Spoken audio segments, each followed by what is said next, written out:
सारी दुनिया का बोझ हम उठाते हैं। अभी ये लोहा तुम्हारे सीने के पार हो जाएगा।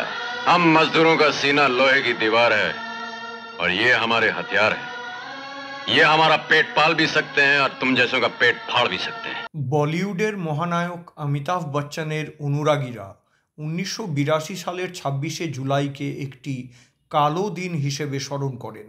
আসলে এই দিনেই কুলি ছবির শুটিং চলাকালীন একটি বড়সড় দুর্ঘটনা ঘটে, যা কেবল অমিতাভ বচ্চনকেই নয়, পুরো দেশকে নাড়িয়ে দিয়েছিল।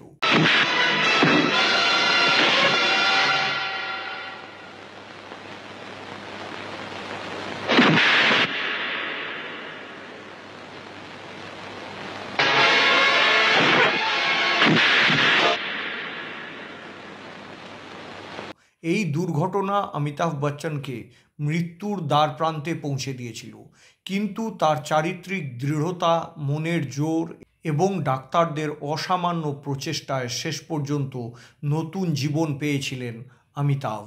কুলি ছবির শুটিং চলাকালীন একটি অ্যাকশন দৃশ্যে সহ অভিনেতা পুনিত ইসার অমিতাভ বচ্চনকে একটি জোরালো পাঞ্চ বা ঘুষি মেরেছিলেন। এই ঘুষিটি এতটাই বিপজ্জনক হয়ে ওঠে যে অমিতাভ বচ্চন টেবিলের ওপর পড়ে যান এবং তার অন্ত্রে গুরুতর আঘাত পান। প্রথমে অমিতাভের ব্যথাকে সামান্য বলেই মনে করা হয়েছিল, কিন্তু দ্বিতীয় দিন অতিক্রান্ত হয়ে তৃতীয় দিনে ব্যথা অসহনীয় হয়ে উঠলে এক্স-রেতে দেখা যায় যে ওনার ডায়াফ্রামের নিচে গ্যাস লিক হয়ে বেরিয়ে আসছে। এটি একটি বিপজ্জনক পরিস্থিতি ছিল, কারণ অমিতাভ বচ্চনের অন্ত্র ফেটে গেছিল এবং সারা শরীরে দ্রুত সংক্রমণ ছড়িয়ে পড়ছিল।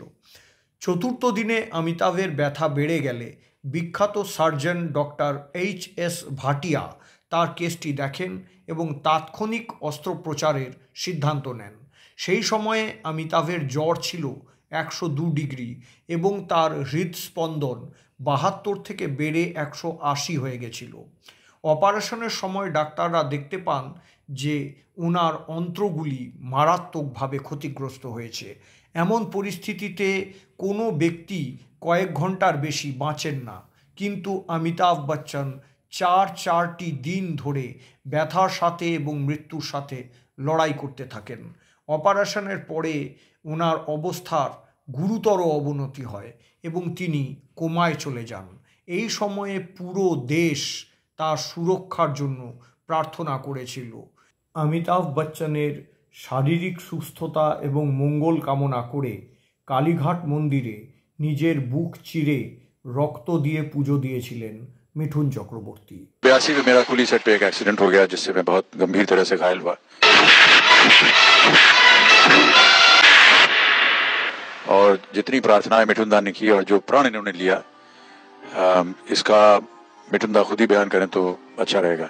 इन्होंने बहुत ही खतरनाक काम किया, अपने छाती को चीर करके जो रक्त बहा उससे वो कसम खाई कि मेरी दुआ मांगी उन्होंने। वो काली माँ के पास गए थे और हमारे लिए उन्होंने पाठ किया और पूजा। তৎকালীন প্রধানমন্ত্রী ইন্দিরা গান্ধীও সেই সময়ে অমিতাভ বচ্চনকে দেখতে ব্রিচ ক্যান্ডি হাসপাতালে পৌঁছেছিলেন।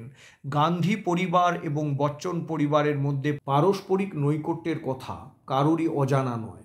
অমিতাভ বচ্চনের অবস্থা সেই সময় এতটাই গুরুতর ছিল যে তার বেঁচে থাকার কোনো আশা ছিল না, কিন্তু ডাক্তার ওয়াদিয়া হাল ছাড়েননি। শেষ উপায় হিসেবে তিনি অমিতাভের শরীরে প্রায় 40টি অ্যাম্পুল কার্টিসন এবং অ্যাড্রিনালিন ইঞ্জেকশন দিয়েছিলেন। এটি একটি অলৌকিক ঘটনা ছিল যে এই ইঞ্জেকশনগুলোই অমিতাভের শরীরে পুশ করার পর অমিতাভ বচ্চনের শ্বাস প্রশ্বাস ফিরে আসে। এটিকে মিরাকেল বলাই যায়।